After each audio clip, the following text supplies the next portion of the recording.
Huwag namin nagiging sa namin yung pakinggan, tinig namin bigyang pansin, Ama namin, Panginoon. Bigyan mo, Panginoon, ang aming kahilingan. Kami ay kawan, O Diyos na walang hanggan. Tawag namin laging dinggin, sa namin yung pakinggan, dinig namin bigyang pansin, Ama namin, Panginoon.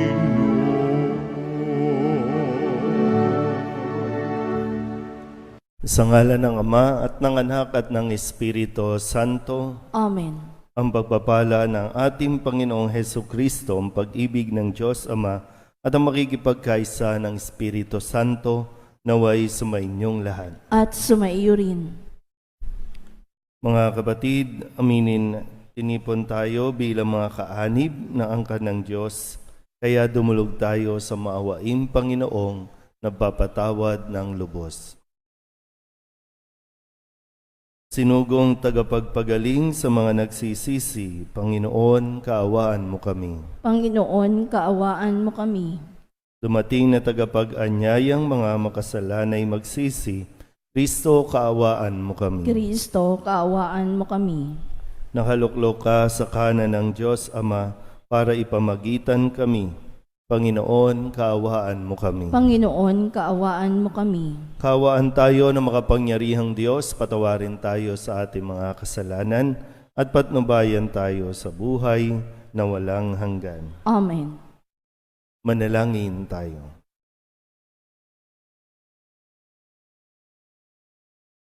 Panginoong Hesukristo, ipakita mo ang iyong lakas sa iyong pagparito upang sa nagbabantang panganib dahil sa aming pagsuway, kami marapatin mong hanguin pakundangan sa iyong paglingap at kami pagindapatin mong palayain pakundangan sa iyong pagliligtas kasama ng Ama at Espiritu Santo magpasawalang hanggan. Amen. Umupo ang lahat.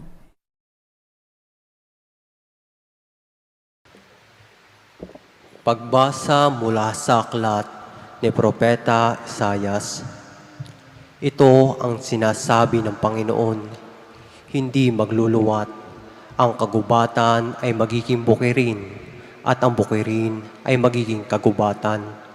Sa panahong iyon, maririnig ng bingi ang pagbasa sa isang aklat, at makakakita ang mga bulag. Ang mababang loob ay muling liligaya sa piling ng Panginoon at pupurihin ng mga dukha ang banal ng Israel, sapagkat ang malupit at mapag-upasala ay mawawala na. Gawin din ang lahat ng mahilig sa kasamaan. Lilipulin ng Panginoon ang lahat ng naninirang puri, mga sinungaling na saksi at nagkakait ng katarungan sa mga matuwid. Ito ang sinasabi ng Panginoon, ang Diyos na tumubos kay Abraham tungkol sa sambahayan ni Jacob. Mula ngayon, ang bayang ito ay wala nang dapat ikahiya o ikatakot man. Kung makikita ng kanyang mga anak ang aking mga ginawa, iingatan nilang banal ang aking pangalan. Igagalang nila at ang itinatanging banal ni Jacob at dadakilain ang Diyos ng Israel. Ang mga nalilihis sa katotohanan ay magtatamo ng kaunawaan. Ang matigas ang ulo ay tatanggap na ng pangaral. Ang salita ng Diyos. Salamat sa Diyos. Ang tugon po sa bawat saknong ng salmo, Panginooy aking tanglaw, siya'y aking kaligtasan. Ulitin po natin. Panginooy aking tanglaw, siya'y aking kaligtasan. Tanglaw ko'y ang puon, aking kaligtasan.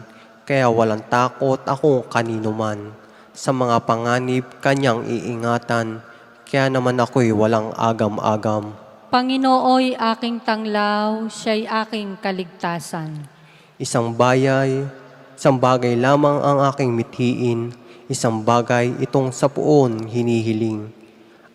Ang ako'y lumagi sa banal na templo upang kagandahan niya'y mamasdan ko at yaong patnubayan niya ay matamo. Panginooy aking tanglaw, siya'y aking kaligtasan. Ako'y nananalig na bago mamatay, masasaksihan ko ang iyong kabutihan na igagawad mo sa mga hinirang. Sa Panginoon Diyos tayo magtiwala, ating patatagin ang paniniwala. Tayo ay umasa sa Kanyang kalinga. Panginooy aking tanglaw, siya'y aking kaligtasan.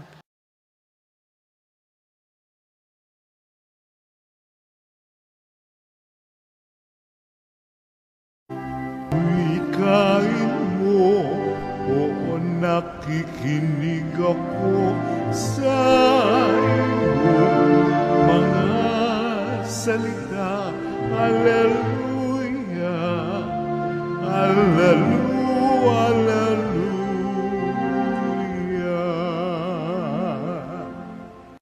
Sumainyo ang Panginoon. At sumaiyo rin. Ang mabuting balita ng Panginoon ayon kay San Mateo. Papuri sa iyo, Panginoon. Noong panahong iyon, pag-alis ni Jesus sa lugar na iyon, sinundan-sundan siya ng 2 lalaking bulag. Sumisigaw sila na ang wika, "Anak ni David, mahabag po kayo sa amin." Pagpasok ni Jesus sa bahay, lumapit sa kanya ang mga bulag. Tinanong sila ni Jesus, "Naniniwala ba kayo na magagawa ko ito?" "Opo, Panginoon," sagot nila. At tinipon niya ang kanilang mga mata at sinabi, "Mangyari sa inyo ang ayon sa inyong paniniwala." At nakakita na sila. Mahigpit na ipinagbilin sa kanila ni Jesus na huwag sasabihin ito kanino man. Ngunit nang sila'y makaalis, ibinalita nila sa buong lupaing yaon ang ginawa sa kanila ni Jesus. Ang mabuting balita ng Panginoon. Pinupuri ka namin, Panginoong Hesukristo. Umupo ang lahat. Isang mapagpalang araw po sa inyong lahat. Ngayon po ay unang Biyernes para sa buwan ng Disyembre, ngayong unang linggo ng panahon ng pagdating. At nung atin pong sindihan ang unang kandila ng Adbyento, ito po ay nagpapaalala sa atin na magkaroon tayo ng pag-asa. Itong kandila ng pag-asa. Sabihin nyo nga po, may pag-asa. Yung sinasabi natin lagi, no, hanggat may hininga, hanggat may buhay, may pag-asa. Ibig sabihin, huwag tayong susuko, huwag tayong basta-basta na lang titigil. Sabihin nyo nga po ulit, may pag-asa. Yun yung kinakapitan, no? Yun yung mahalaga na dapat mayroon tayo. Kung kaya't sa ating pong ebanghelyo, meron pong 2 lalaking bulag. At nakakita sila, bulag sila, no? Bulag sila pero nakakita sila ng pag-asa.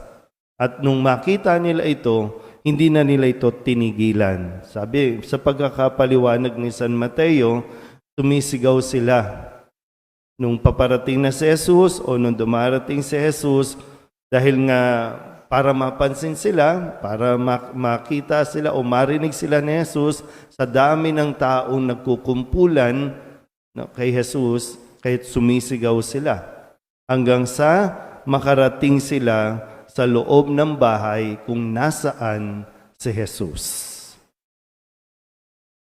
Kaya siguro na naramdaman ni Jesus na mayroon silang taglay na pananalig, kung kaya tinanong ni Jesus kung ano ang ibig nilang mangyari, ano ang nais ninyo. At malinaw sa kanila Gusto nilang makakita. Ito po yung mas maganda na wag nating kalimutan. Sabi ni Jesus, mangyari ang ayon sa inyong paniniwala.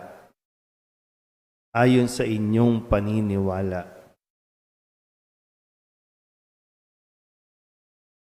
Paano? Ano bang pinaniniwalaan natin? Ano ang paniniwala mo? Kung titingnan lang natin sa konteksto ng ating pagninilay, nasaan ba si Jesus? Nasaan ang bahay? Nasa misa. Ang tawag natin dito, tahanan. Ito ang bahay dalanginan. Ito ang bahay ng Diyos. Of course, siyempre yung theology natin, ang Diyos ay kahit saan, Di naman natin yun aalisin. Pero sa konteksto lang, nasaan ba si Jesus? Saan ba dapat natin siya puntahan? Saan ba tayo dapat nakakakuha ng pag-asa? Diba sa tahanan? Kaya sana po, tingnan din natin kasi kung gusto nating gumaling, marami po sa mga nanonood ngayon, madalas sa mga nagsisimba, kapag may sakit, kapag mayroong may sakit na ipinagdarasal, saan ba tayo dapat pumunta? Kay Jesus. Na madalas, sabi nga, madalas dito sa tahanan na ito, dito natin sa mas matatagpuan.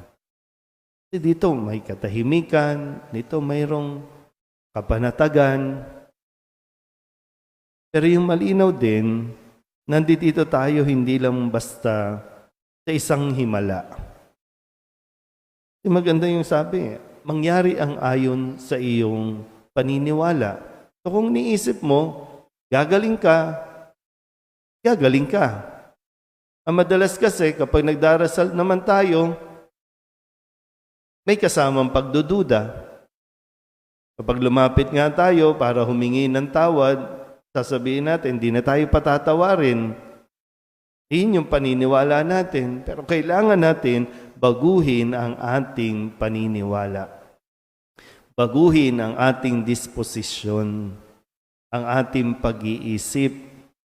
Pag sinabi mong ganito na ako, ganyan ka na talaga. Hindi ka na aasenso. Ganyan na kasi yung paniniwala mo. Ito na ako . Pero hanggat may pag-asa ka, kung pinangahawakan mo yan, malayo pa ang mararating natin. Ito nga, bulag na, pero nakakita pa. Lalo pa tayo na wala pa naman tayo mga kapansanan. Kaya lang, yun nga, yung madalas na paniniwala na ito lang ako, wala naman tutulong sa akin, kawawa naman ako. Wala na akong magagawa, wala na akong mararating. Kaya yan talaga. Handang tumulong ang Diyos sa atin. Pero hindi naman yan basta na lang isang kayang-kaya naman ng Diyos. Pero hindi yan yung, okay, yun na. Pero yung effort, di ba? Yung effort na dapat nating ipinapakita. Kasi ito, bulag na nga . Pero nakapaglakad, nakarating. Ikaw alam pa paano, Baka humingi ng tulong o tinulungan para makalapit sila kay Jesus. Pero nandun yung kanilang pagkilos. Hindi lang basta nagsiself-pity. Hindi lang nagpapaawa, kundi kumikilos. Ang pananalig, pag sinabayan mo ng paggawa, grasya ang kapalit niyan. Yung inihintay natin, yung inihiling mo, maibibigay sa iyo. O ang pangarap mo, makakamtan mo. Sabi nga, basta magtiwala ka lang. Basta huwag ka lang mawalan ng pag-asa. Amen?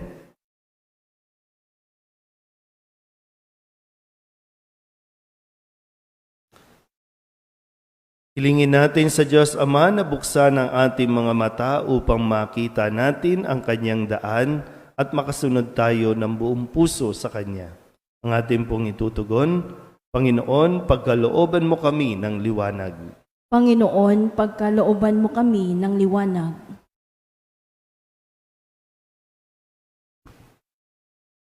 Ang simbahan naway maging isang kapanipaniwalang saksi ng Ebanghelyo at maging matatag na gabay ng kapayapaan at pagkakaisa. Manalangin tayo sa Panginoon. Panginoon, pagkalooban mo kami ng liwanag.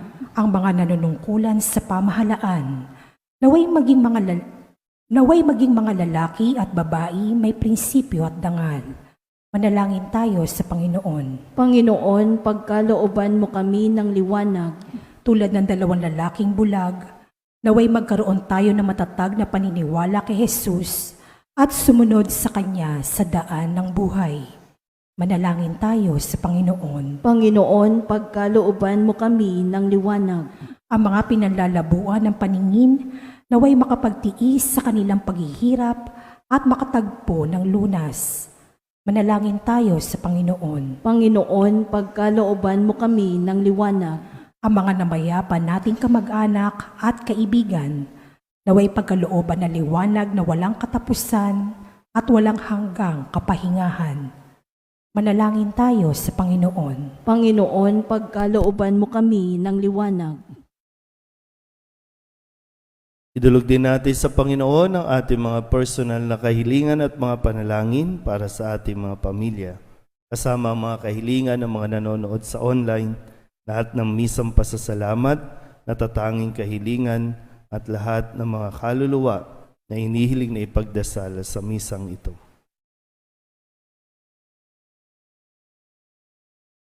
Ang lahat ng ito inihiling namin sa ngalan ni Kristong aming Panginoon. Amen. Umupo ang lahat.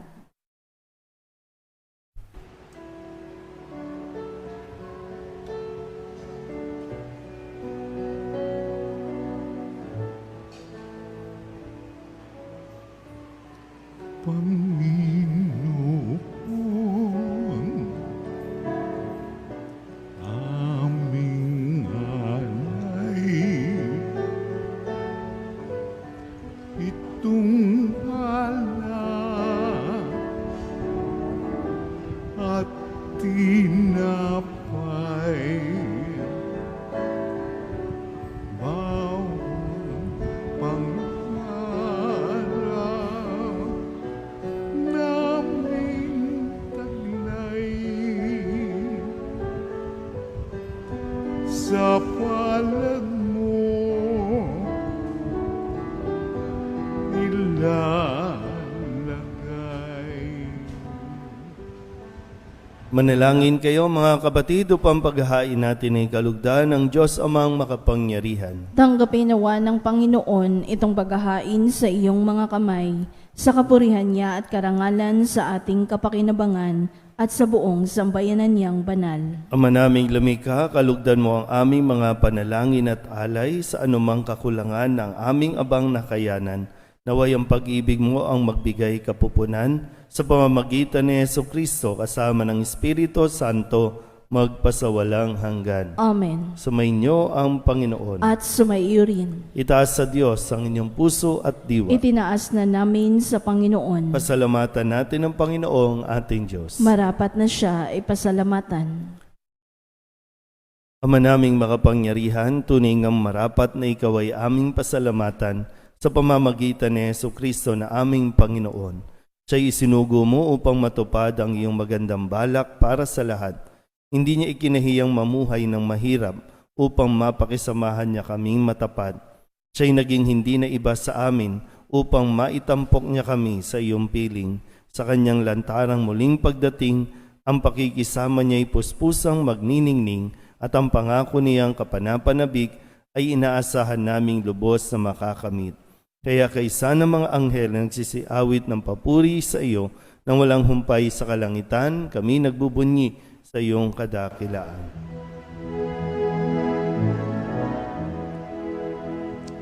Santo, Santo, Santo, Panginoong Diyos na makapangyarihan, napupuno ang langit at lupa ng kalwalhatian mo. Hosana sa kaitaasan, pinagpala ang naparirito sa ngalan ng Panginoon. sana sa kaitaasan. Ama naming banal, ikaw ang bukal ng tanang kabanalan. Kaya't sa pamamagitan ng iyong Espiritu, gawin mong banal ang kaloob na ito upang para sa aming maging katawan at dugo ng aming Panginoong Heso Kristo.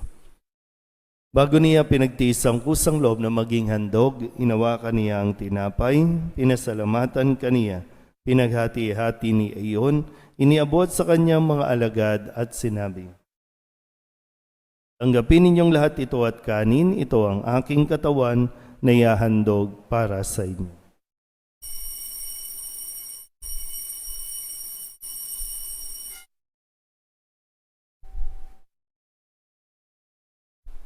Gayun din naman ang matapos ang hapunan, hinawakan niya ang kalis, muli kaniyang pinasalamatan. Iniabot niya ang kalis sa kanyang mga alagad at sinabi, "Tanggapin ninyong lahat ito at inumin. Ito ang kalis ng aking dugo, ng bago at walang hanggang tipan. Ang aking dugo na ibubuhos para sa inyo at para sa lahat sa ikapagpapatawad ng mga kasalanan. Gawin ninyo ito sa pag-alaala sa akin."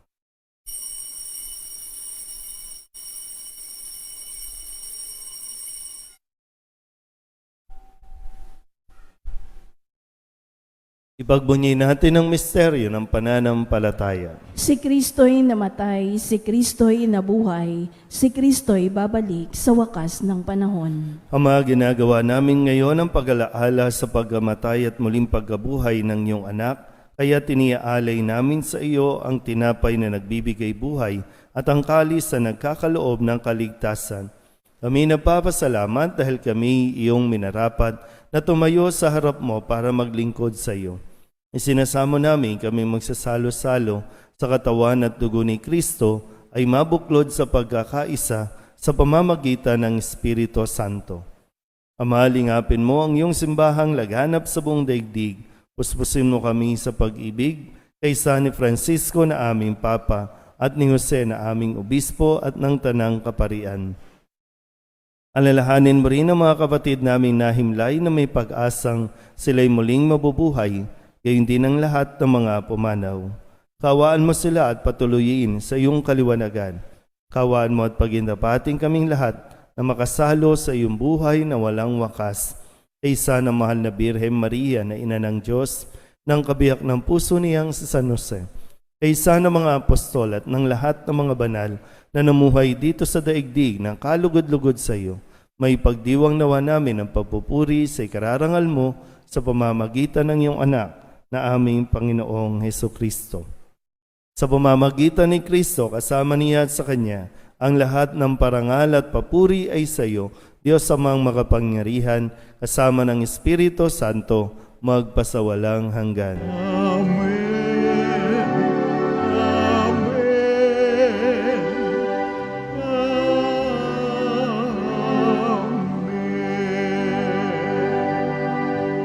Kung kababaang loob tayong tumawag sa ating Panginoon ng Ama namin. Ama namin, sumasalangit ka, sambahin ang ngalan mo. Mapasa amin ang kaharian mo, sundin ang loob mo. Dito sa lupa para ng sa langit. Bigyan mo kami ngayon ng aming kakanin sa araw-araw, at patawarin mo ang aming mga sala para ng pagpapatawad namin sa nakakasala sa amin, at huwag mo kaming ipahintulot sa tukso at yadya mo kami sa lahat ng masama.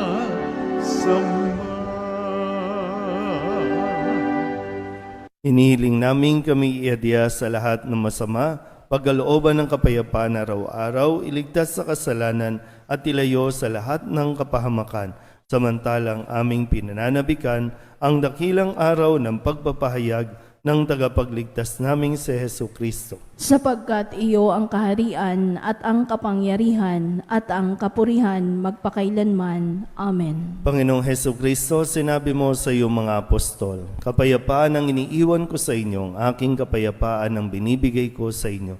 Tunghayan mo ang aming pananampalataya at huwag ang aming mga pagkakasala.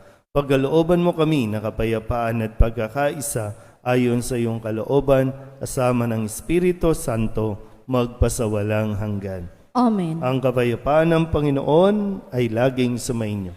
At sumaiyo rin. Magbigayan po tayo ng kapayapaan sa isa't isa.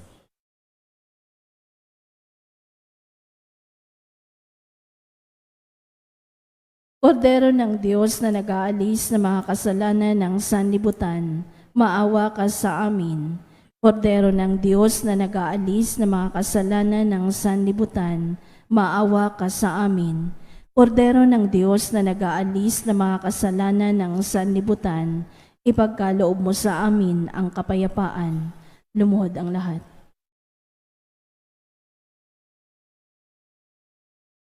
Ito ang kordero ng Diyos. Ito ang nag-aalis ng kasalanan ng sanlibutan.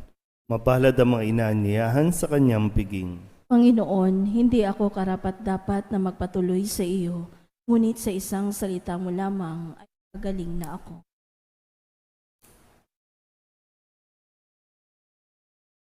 Katawan ni Kristo, Amen.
Panalangin para Manalangin kay Nuestro tayo. Padre Jesus Nazareno. Katamis-tamisang naming mahal na poong Jesus Nazareno, Diyos at manunubos ko, na naglalakbay sa kalbaryong pasan-pasan mo ang krus na nagpagpapakuan sa iyo.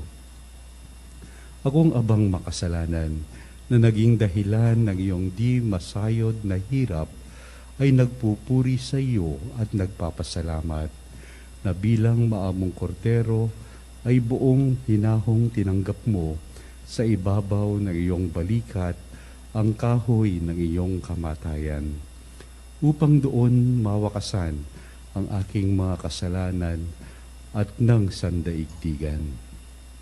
Patawarin mo ako, o butihing Jesus, inaamin ko ang aking mga sala at ako'y nananalig na dahil sa kabutihan mong walang kahulilip, ay hugasan mo ng iyong dugo. Iniibig kita ng higit sa lahat ng bagay.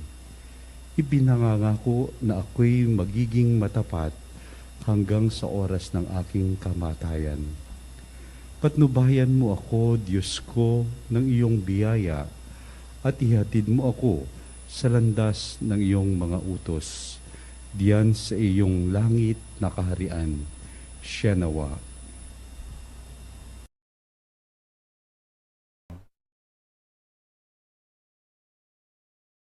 Ama naming mapagmahal, kaming pinapakinabang mo sa iyong banal na salo-salo, ay turuan mong kumilala sa layunin ng iyong mga nilikang bagay na dapat naming gamitin upang kami ay sumapit sa iyong piling sa pamamagitan ni Hesukristo kasama ng Espiritu Santo magpasawalang hanggan. Amen. Mamaya pong hapon ay meron po tayong misa ulit. No? At bago magsimula ang misa, available po ang pakumpisal natin mamaya. At pagkatapos ng misa, meron tayong banal na oras. Habang gaganapin ang banal na oras, ay uupo po ako ulit sa kumpisalan. Baka po meron po na nais bumalik mamaya pong hapon. Bilang paghahanda sa atin pong panahon ng Adbyento. Sumainyo ang Panginoon At sumaiyo rin. at pagpalain kayo ng makapangyarihang Diyos, Ama at Anak at Espiritu Santo. Amen. Tapos ang banal na misa, umayo tayo sa kapayapaan ni Kristo. Salamat sa Diyos. Magandang umaga po. Good morning, Padre.